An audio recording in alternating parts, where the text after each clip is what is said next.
ॐ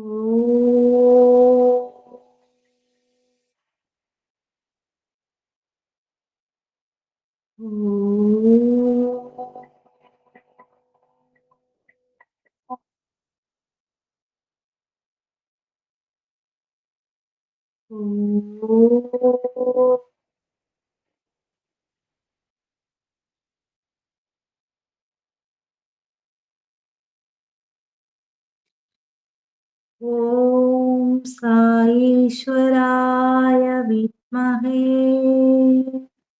सत्यदेवाय धीमहि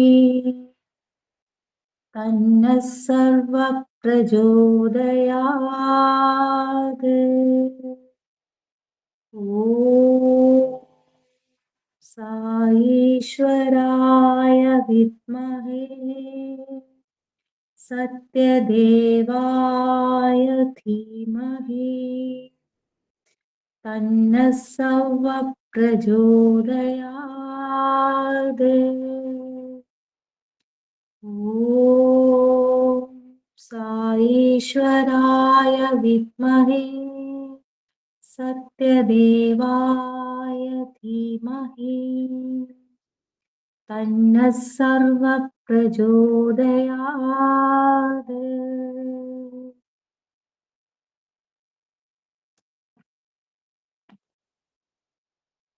ॐ शान्ति शान्ति शान्तिः।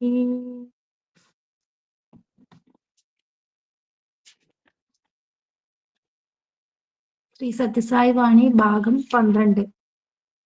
പ്രതിരോധത്തിന് സമർപ്പിതം. ഭാരതം സത്യധർമ്മ ശാന്തി പ്രേമം എന്ന സനാതന ധർമ്മങ്ങൾക്ക് സമർപ്പിതമാണ്.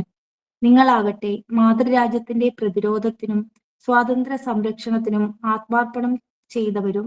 ഇത് പൗരാണിക പ്രമാണമായ മാതൃദേവോ ഭവ, ദൈവത്തെ ആരാധിക്കുന്ന പോലെ അമ്മയെ ആദരിക്കൂ എന്നതിന് ഗുണമാണ്. മാതൃരാജ്യത്തിന്റെ സേവനത്തിന്, ജീവത്യാഗത്തിന് സ്വയം സന്നദ്ധരായവർ മറ്റുള്ളവരുടെ ചെയ്തികളെ ശ്രദ്ധിക്കാറില്ല.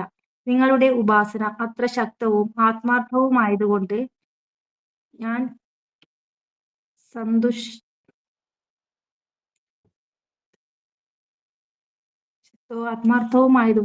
സന്തുഷ്ടനാണ്. സത്യം, ധർമ്മം, ശാന്തി, പ്രേമം എന്ന 4 നെടുംതൂണുകളിലാണ് ഇഹത്തിലും പരത്തിലും സന്തുഷ്ടിയുടെ മനോഹര ഹർമ്മ്യം നിർമ്മിച്ചിരിക്കുന്നത്. ഇന്ത്യയും അവളുടെ പരമമായ ആനന്ദം ഈ സ്തൂപങ്ങളിൽ മാത്രമേ നിർമ്മിക്കേണ്ടൂ.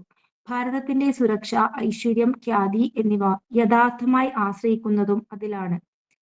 ഈ സത്യം നാം വിസ്മരിച്ചിരിക്കുന്നു, അടിസ്ഥാനം അവഗണിച്ചിരിക്കുന്നു. ഇന്നത്തെ ദുരിതങ്ങൾക്കു കാരണവും അതുതന്നെ. ഈ രാജ്യത്തിന്റെ പ്രതിരോധ യജ്ഞങ്ങളിൽ ഈശ്വരൻ നിങ്ങളുടെ പക്ഷത്തുണ്ടായിരിക്കും.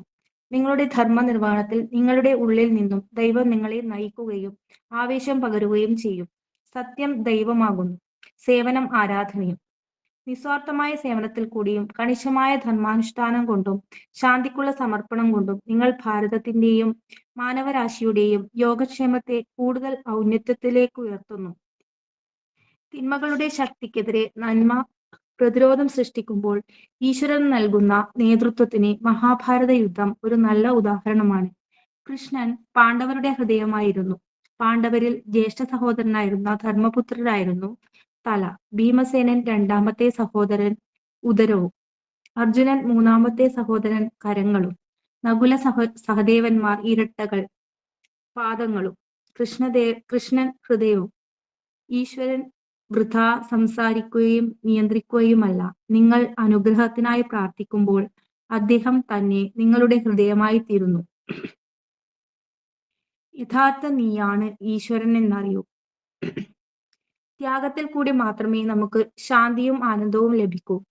ദാനം കൂടുതൽ ആനന്ദവും ഗ്രസനവും നൽകും.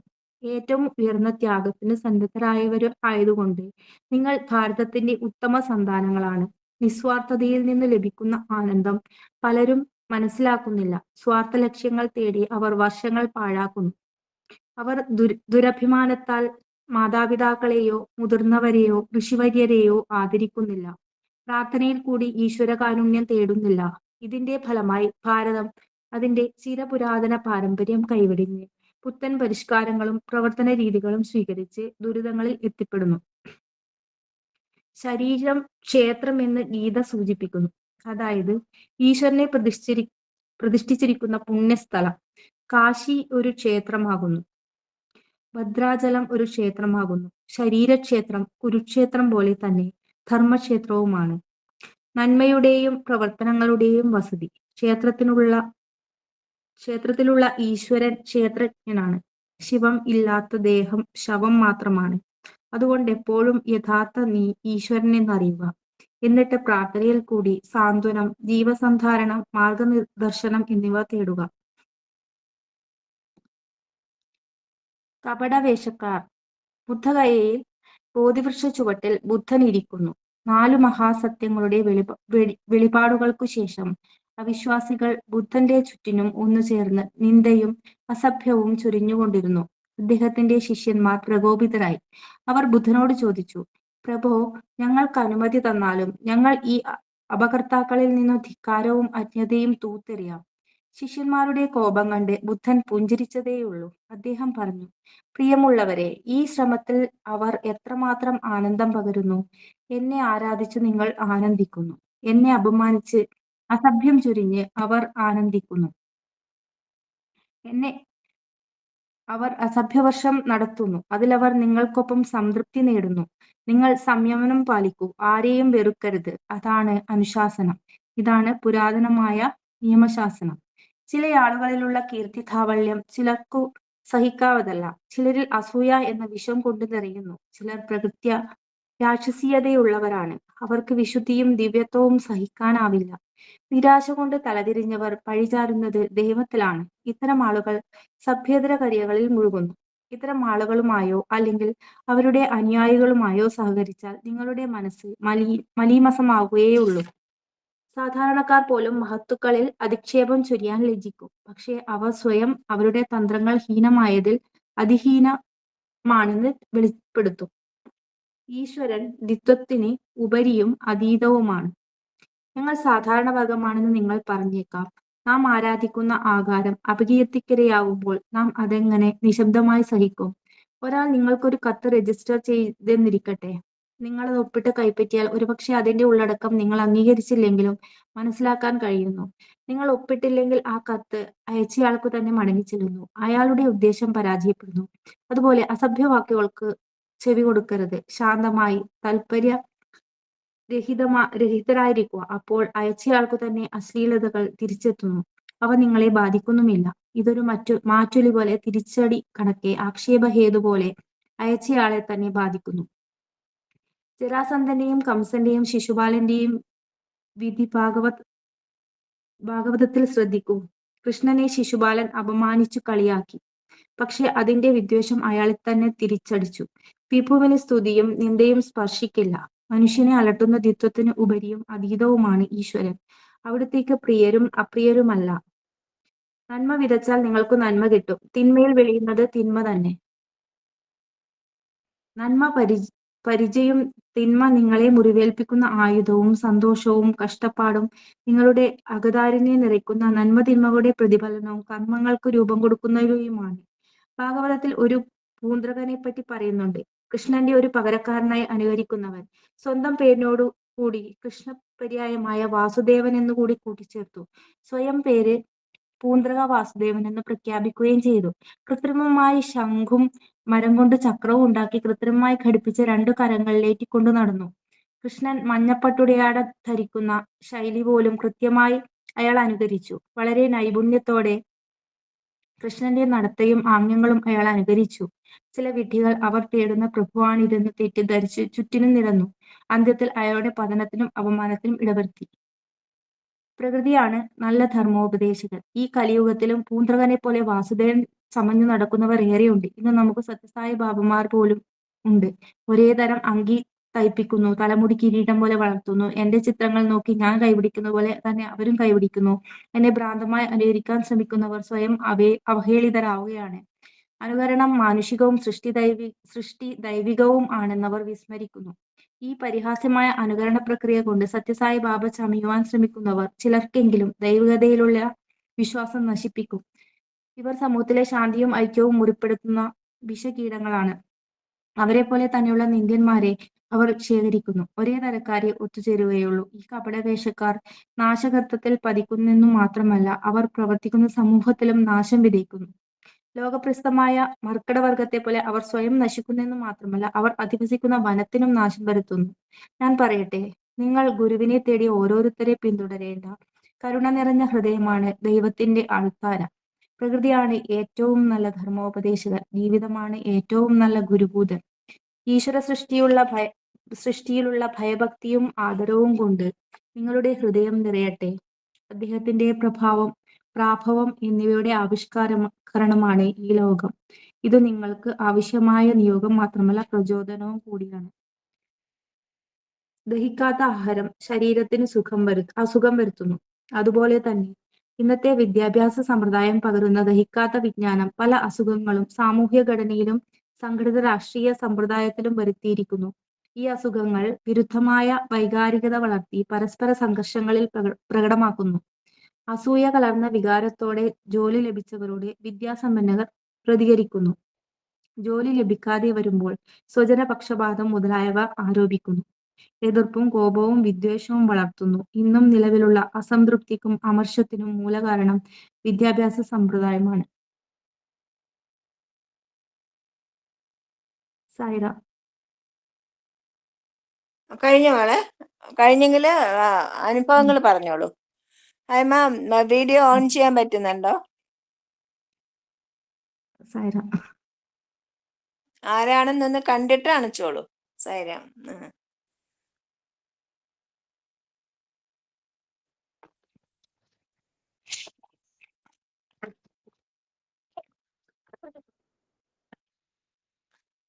പറഞ്ഞോളൂ, അനുഭവങ്ങൾ പങ്കുവെച്ചോളൂ.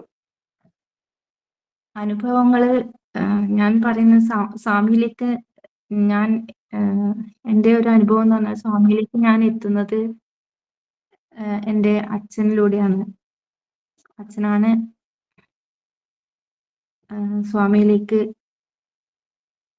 സ്വാമിയെ അറിയാൻ എന്നെ പ്രേരിപ്പിച്ചത്.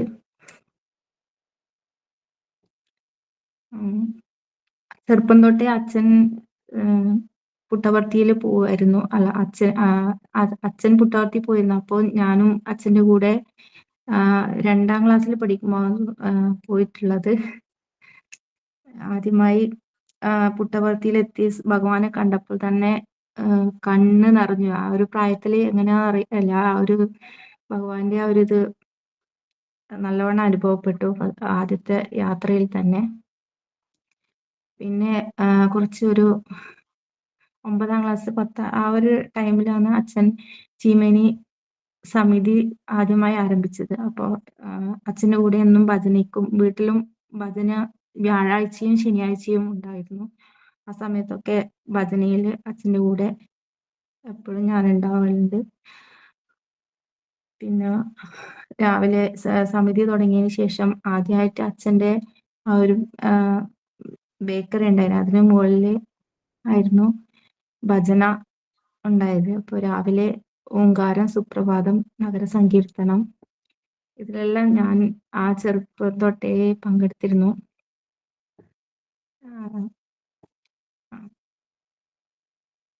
സ്വാമിയോട്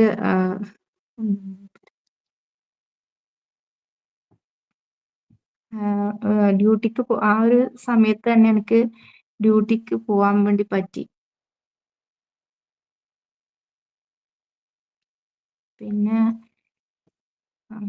അതിനുശേഷം വിവാഹം കഴിഞ്ഞതിന് ശേഷം അച്ഛൻ 2011 അച്ഛൻ മരിച്ചത്. അപ്പോൾ അതേ വർഷം തന്നെ സ്വാമിയും പോയി. അപ്പോൾ അതിനുശേഷം എനിക്ക് പുട്ടവർത്തിയിൽ പോവാനോ ഭജനയ്ക്ക് പോവാനോ ഒന്നും തീരെ താല്പര്യം ഉണ്ടായിരുന്നില്ല. സമിതിയിലേക്ക് ഭജന കേൾക്കുമ്പോൾ തന്നെ വല്ലാത്തൊരു ഫീലിംഗാണ് ഉണ്ടായത്. ഭയങ്കര ഒരു വിഷമം തോന്നും എപ്പോഴും. പിന്നെ അതിനുശേഷം എന്നാലും കുറേ നാളുകൾക്ക് ശേഷം ഞാൻ വീണ്ടും ചീമേനി സമിതിയിൽ പോകാൻ തുടങ്ങി. എന്നാലും ഒരു പൂർണ്ണമായിട്ടൊരു ഇത് എനിക്ക് തോന്നിയിട്ടുണ്ടായില്ല. പിന്നെ എൻ്റെ മക്കള് ബാലവികാസ് കൊറോണ സമയത്താണ് ബാലവികാസ് ക്ലാസ് ശാന്തി ടീച്ചർ എടുക്കാൻ വേണ്ടി തുടങ്ങിയത്. ആ സമയത്ത് മക്കൾ അതിൽ ഓൺലൈൻ ക്ലാസ്സിൽ പങ്കെടുന്നു. അപ്പൊ അവർക്കും അതേപോലെ നല്ലൊരു താല്പര്യമുണ്ട്. അവരിന്നും അത് പിന്തുടരുന്നുണ്ട്, ആ ടീച്ചർ പഠിപ്പിച്ചത്. അപ്പോൾ ആ ഒരു ഇത് കണ്ടിട്ട് പിന്നെ എനിക്ക് വീണ്ടും ഇതിലേക്ക് പോകണമെന്നും പുട്ടപർത്തിയിലെ മക്കളെ കൊണ്ടുപോകണം എന്നുള്ള ഒരു ആഗ്രഹം തോന്നി. അപ്പൊ ആ സമയത്താണ് സതീശ് മാഷനോട് ചീമനി സമിതിയിലെ യൂത്ത് കോർഡിനേറ്റർ ആവാൻ വേണ്ടി ഞാൻ പറഞ്ഞത്. അപ്പൊ പോവാൻ എനിക്ക് പറ്റിയില്ല. അപ്പം ഇങ്ങനെ യൂത്ത് കോർഡിനേറ്റർ ആക്കുന്നുണ്ട്, ഒന്നും സത്യപ്രതിജ്ഞ ചെയ്യാൻ വരാൻ പറ്റിയില്ലെങ്കിൽ നിങ്ങൾ താല്പര്യമില്ല ചോദിച്ചു. ഞാനൊന്നും പറഞ്ഞില്ല, റെഡിയാണെന്ന് പറഞ്ഞു. ആ ഒരു സമയത്ത് തന്നെയാണ് പ്രേംസായി വിഷു പർത്തി യാത്ര പറഞ്ഞത്. ഒന്നും ചിന്തിച്ചില്ല, പെട്ടെന്ന് തന്നെ ഞാനും മക്കള് അമ്മേന്റെ പേരും കൂടി രജിസ്റ്റർ ചെയ്യാൻ വേണ്ടി പറഞ്ഞു. അങ്ങനെ എനിക്ക് വിഷുവിന് പുട്ടപർത്തിയിൽ പോവാൻ പറ്റി. നല്ലൊരു യാത്രയായിരുന്നു അത്. അതിനുശേഷം എനിക്ക് എന്തോ നല്ലൊരു മാറ്റാണ് കാണുന്നത്. കുറേ അതിനുശേഷം വന്നതിന് ശേഷം കുറേ അമ്പലങ്ങളിൽ പോവാൻ പറ്റി. പറശ്ശിനി, ഗുരുവായൂര്, അങ്ങനെ എപ്പോഴും ഇപ്പോൾ അമ്പലങ്ങളിൽ ഒരുപാട് പോകാൻ പറ്റി. തളിപ്പറമ്പ്, മറ്റേ തൃച്ചംബരത്ത് മഹാനഗര സങ്കീർത്തനത്തിൽ പങ്കെടുത്തു. അങ്ങനെ സ്വാമിയായിട്ടുള്ള ആ ഒരു റിലേഷൻ സ്വാമി എപ്പോഴും കൂടെയുണ്ട് എന്നുള്ള ഒരു ഫീലിംഗ് ഇപ്പോഴാണ് വരുന്നത്. ഒരുപാട് വിഷമങ്ങൾ ഉണ്ടായിരുന്നു, പക്ഷെ ഇപ്പോഴും സ്വാമി എപ്പോഴും കൂടെയുണ്ട് എന്നുള്ള ആ ഒരു ഫീലിംഗ് വളരെ ഒരു സന്തോഷം തരുന്നുണ്ട്. അതുകൊണ്ട് എപ്പോഴും സ്വാമിയുടെ പാത പിന്തുടർന്ന് ഞാൻ ആഗ്രഹിക്കുന്നു. സായിറാം. സായിരാം.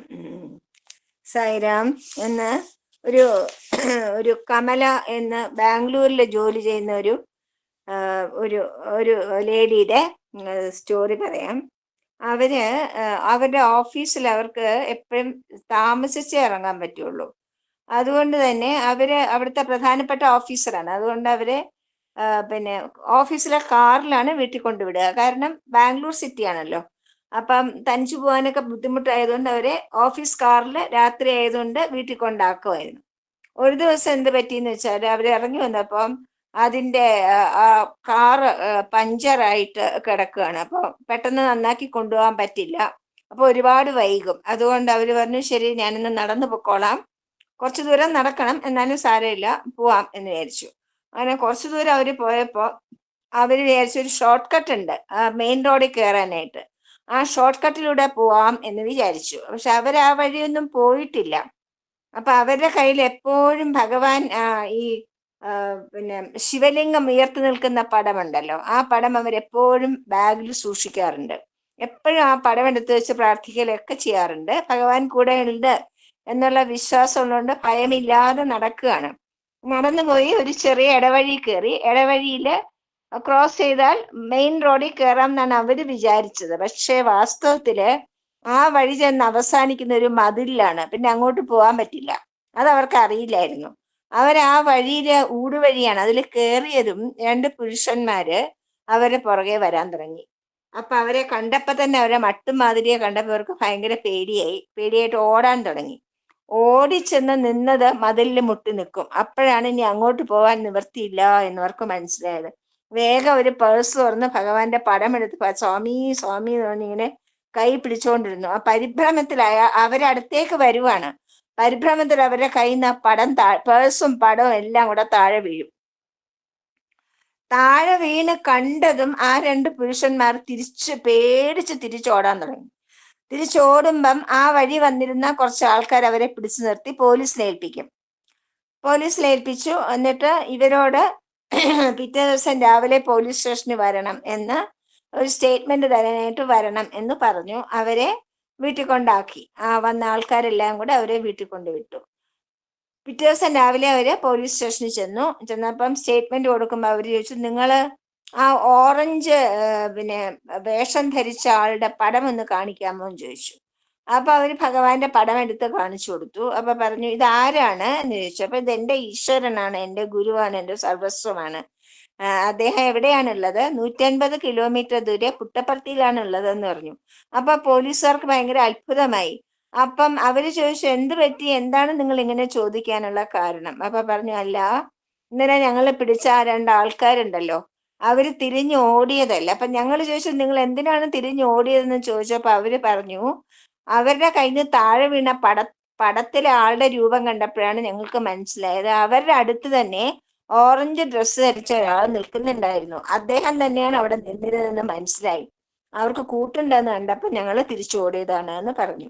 വാസ്തവത്തിൽ ഭഗവാൻ അവരുടെ കൂടെ നിൽക്കുന്നത് അവര് കണ്ടു. ആ 2 ആൾക്കാർ, അതാണ് അവര് തിരിച്ചോടിയത്. അപ്പോ അങ്ങനെയാണ് നമ്മുടെ ഭഗവാൻ എപ്പോഴും നമ്മുടെ കൂടെ ഉണ്ടെന്ന് സ്വാമി പറഞ്ഞിട്ടുണ്ട്. നമ്മുടെ കൂടെ തന്നെ ഉണ്ടാവും. അതാണ് നമ്മൾ വിശ്വസിക്കേണ്ടത്. ആ കഥ അങ്ങനെയാണ്. അപ്പോ 150 സ്വാമിക്ക് സ്ഥലകാലങ്ങളൊന്നും ബാധകമല്ല. എപ്പോഴും നമ്മുടെ കൂടെ സർവവ്യാപിയായ സ്വാമി എല്ലായിടത്തും ഉണ്ട് എന്ന വിശ്വാസം നമ്മൾ പുലർത്തണം. അതാണ് ആവശ്യം. സായിരാം. സ്വാമിയുടെ ഇതിട്ടോളൂ.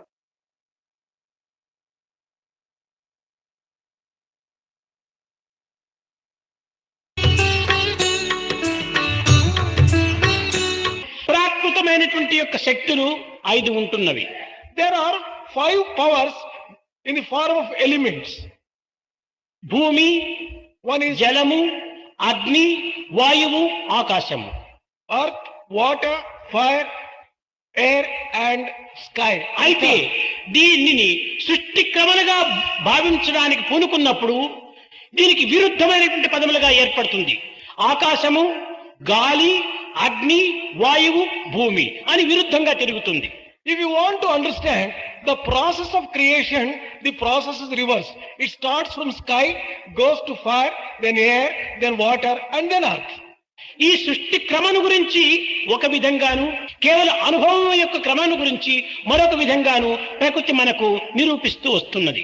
Nature can be understood in 2 different ways.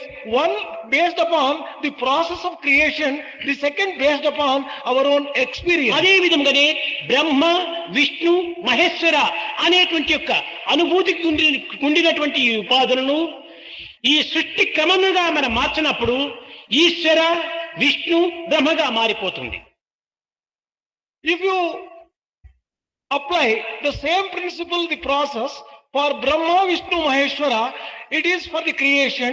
But if it is on the base of experience, it will be Ishvara, Vishnu and Brahma.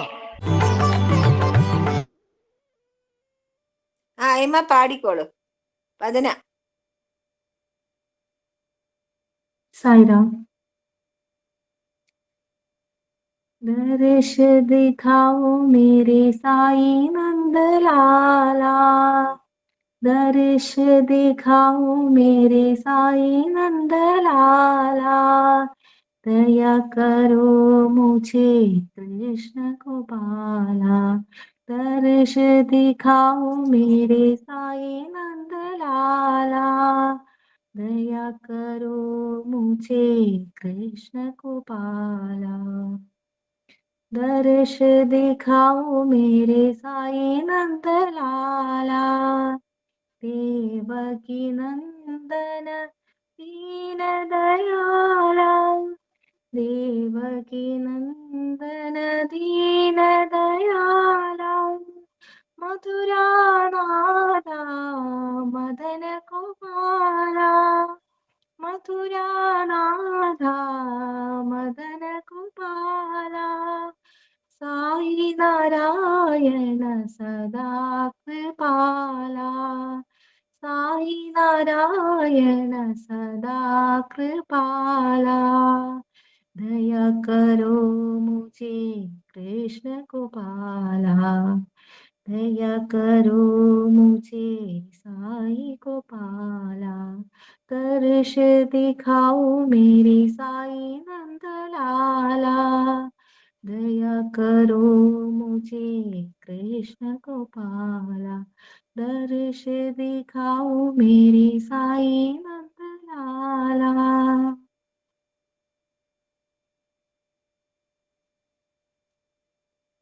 Sai Ram, നന്നായിട്ട് പാടി കേട്ടോ ഹൈമ. സായിരാം. സായി ഉപമ, 3 തരം ആളുകളാണ് ഉള്ളത്. താമസികൾ ഇരുമ്പ് ഉണ്ടകൾ പോലെയാണ്. അവരെ മൃദുല സമീപനത്തിനൊന്നും സ്വാധീനിക്കുവാൻ സാധിക്കില്ല. രാജസികർ പഞ്ഞി പോലെയാണ്. അവർ പറയുന്നത് സ്വീകരിക്കുമെങ്കിലും സ്വന്തം പ്രകൃതത്തിന് യാതൊരു മാറ്റവും വരുത്തുകയില്ല. സാത്വികർ വെണ്ണ പോലെയാണ്. മറ്റുള്ളവരുടെ സന്തോഷ സന്താപങ്ങളിലും ഈശ്വര ലീലാശ്രവണത്തിലും അവരുടെ ഹൃദയം ഉരുകുന്നു. അവർ നിങ്ങളുടെ ഉറവിടത്തിലോ സഹതാപത്തിന്റെ നീരുറയിലും ആഴത്തിൽ മുങ്ങുന്നു. ജയ സായിരാം. ഹൈമ, സമസ്ത ലോക പറഞ്ഞോളൂ 3 പ്രാവശ്യം. സായിരാം. സമസ്തലോകാ സുഖിനോ ഭവന്തു. സമസ്തലോകാ സുഖിനോ ഭവന്തു. സമസ്തലോകാ സുഖിനോ ഭവന്തു. ഓം ശാന്തി ശാന്തി.